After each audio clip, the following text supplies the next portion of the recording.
Understanding rotations is arguably the most difficult part of Fortnite competitive play, man. From having a far first zone to having to rotate with no materials in the final few zones, rotations have always been, one of the hardest things to understand. In this video today, we're going to be discussing all things rotations from early game all the way into the final few zones by giving you guys helpful tips and reviewing a few pros to analyze how they rotate. But just before we get into the video, finally, let's do the question of the day. Who's ready for that? Come on. Today's question is, what part of the game do you struggle in?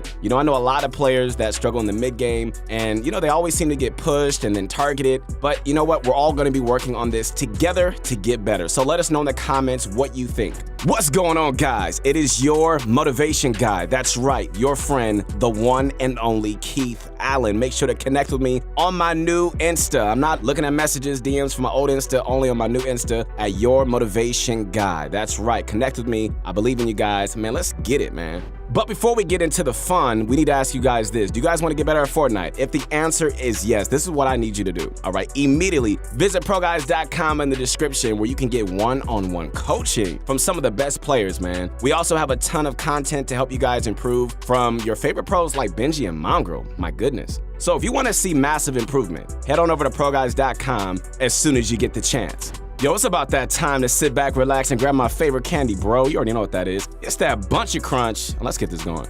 If there's one rule I can confidently say every pro player follows, regardless of their play style, it's rotating early before everyone else does. Rotating early puts you guys in a great spot, as you're going to be in front of everyone and able to shoot at people rotating in for easy picks, along with not having to storm fight to survive, which is always a plus. All right, so let's analyze this clip from Benji Fishy, and let's just see how his early rotation benefits him.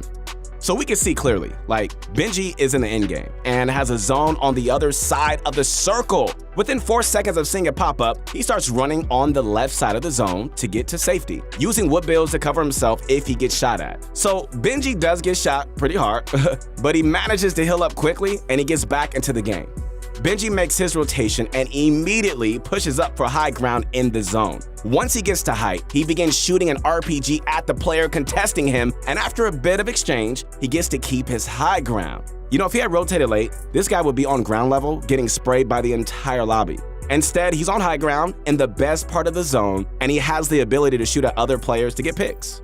So we can see that he gets a pretty good zone, and he sets up his rotation early to keep his high ground. I'm telling you guys, these early rotations, bro, are absolutely crucial. While he waits, he starts spraying at a few players who are rotating late. This player is yet another example of why rotating late is a bad idea.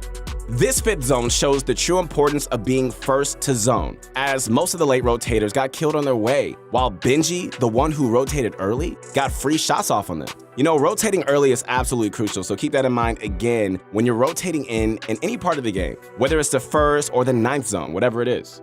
Being the first player to zone can often result in you getting high ground, getting eliminations even, and even setting yourself up for more of this later in the game.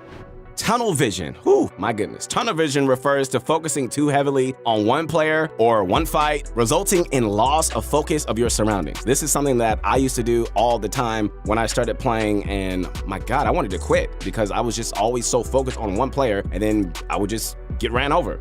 Tunnel vision is one of the biggest mistakes that a lot of people make. Whether they let an early game fight run too long or they even get overtaken by storm in the end game due to focusing too heavily on one player. It's just so important, man, to focus on your surroundings and just make sure you always know what's going on around you. Gather as much information as possible and just use it to your advantage when you're rotating, all right? Instead of just focusing too heavily on one player or one small area. Sure, if you see a player in front of you, it's important to keep that in mind, I get it, but if all your attention just goes to that, you're not gonna be thinking about where the other players are, or your materials, or ammo, or loot, or any other thing like that could just be deadly. When you're playing in a competitive game, always focus on getting as much information as possible before each of your rotations. Scanning the entire zone for the best rotation path is a skill set most of the best pros have, and my goodness, I wish we could have it. But luckily for us, it's not some sort of superpower or anything like that. By simply just shifting your focus onto everything around you instead of just one part or one small part, you're gonna be setting yourself up nicely for your upcoming rotations, and you're gonna have just much more information which you could refer to later on when you're actually making the rotation. So we can see right here in this clip that Mongrel has low materials while rotating into the zone. He's too focused on getting kills and free shots that he isn't looking at his materials. This tunnel vision results in him dying to Storm, since he has no materials he could just use to continue tarping and no safe way to get down. If he had played it a bit slower and just a little more methodical, he likely would have been able to find more materials or just find another route to the zone. Regardless, while this was still a good game and he got some really nice kills, gotta admit that, he could have survived longer and he could have just paid more attention to his inventory. So understanding other players in your lobby, guys, is extremely important when planning your rotations. Understanding like what other players tend to think and do is a whole different level of game sense that top players got. First, it's important to know that anyone rotating late is going to get targeted, whether it's a lobby of good players or bad players. You know, if a player's in the safe zone, they're naturally going to target everyone they can find for easy elimination points. Whether it's a top pro like Benji Fishy or a little Timmy 123, playing his first arena match, this is still going to be the case. You know, it's just ridiculous to expect players in the zone not to go for easy kills on players rotating late. This leads back to our first tip, to always rotate early. So you could be one of those players targeting late rotators and not be the one of the late rotators.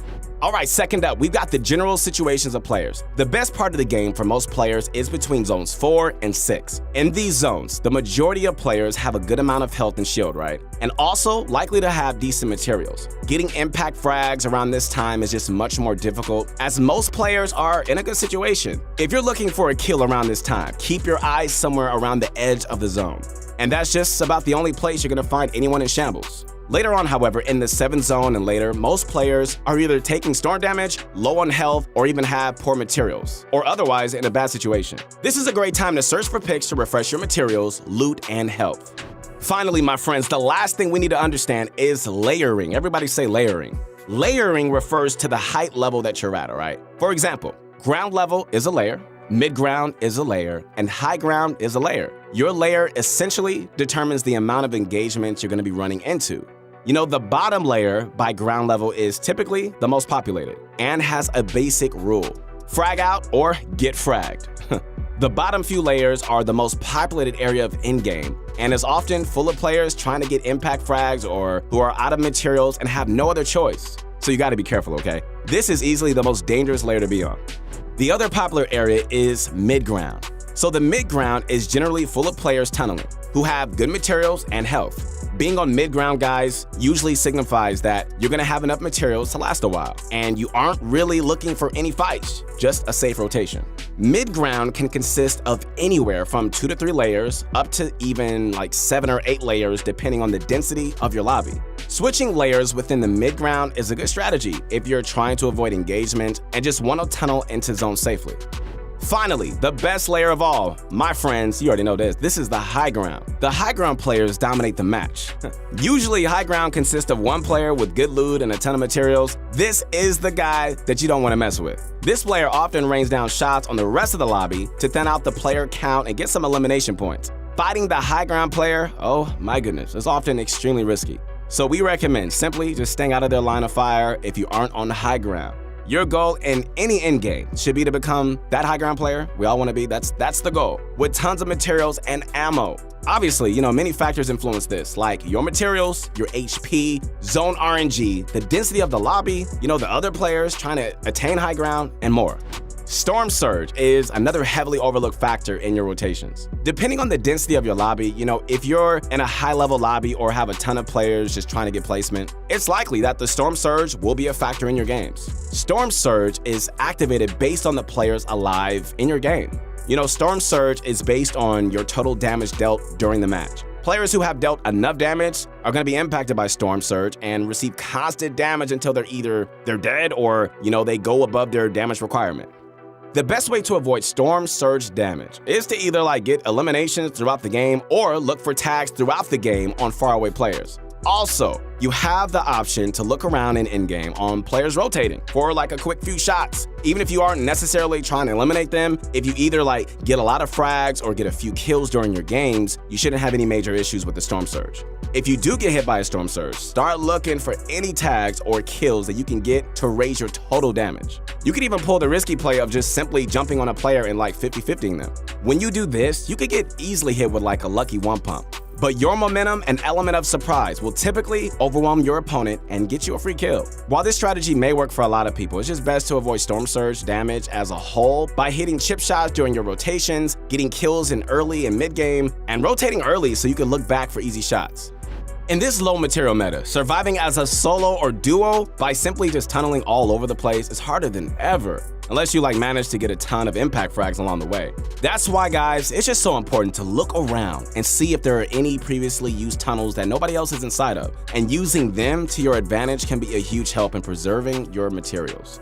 If you're in one of these tunnels, make sure to constantly keep an eye out for any players who might be camping inside or the original tunnel owners who might be planning an edit on you. And to cover your back, guys, at all times so nobody can just sneak up on you. This can easily be done by just simply looking down and just placing a ramp over your head once every few tiles. While this is a great way to preserve your materials, man, it's so important to take certain precautions so you can avoid it backfiring. Alright guys, so let's do a quick recap of everything that we just talked about. First up, rotating early is the best strategy in almost any situation.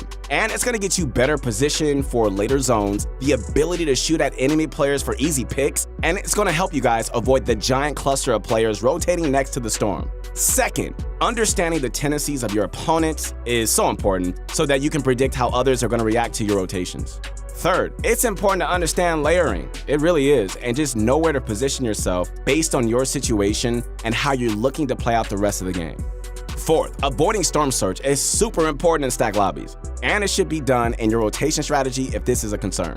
Finally, using your opponent's tunnels is a great way to preserve your materials. If you're able to play it smart and just watch out for edits, cover your back, and keep an eye out for any other players just camping in the builds, looking for unsuspecting players like yourself. Go into your next early game, guys, confident. Everybody say confidence. That's what it's all about. Knowing that you've got a good strategy and can come out of your fights with good loot, good materials, and a good path to the end game. All right, guys, once again, this is your motivation guy. Make sure to connect with me, guys, on my new Insta, Your Motivation Guy, man. We believe in you guys, man. Keep going. Don't quit. Don't surrender. Keep getting better, not only in this game, but also in life, man. I'm posting up vids to inspire you to be just superstars, man, because that's what you are. All right, guys, we hope you enjoyed this video. If you want to see more content like this, help support us by using code PROGUIDES in the item shop. Also, do not miss out on visiting ProGuides.com. Let us know in the comments down below what you thought about this video and what you'd like to see next. We want to bring you guys the best available content, so hit that like button and subscribe to the channel. We'll see you later.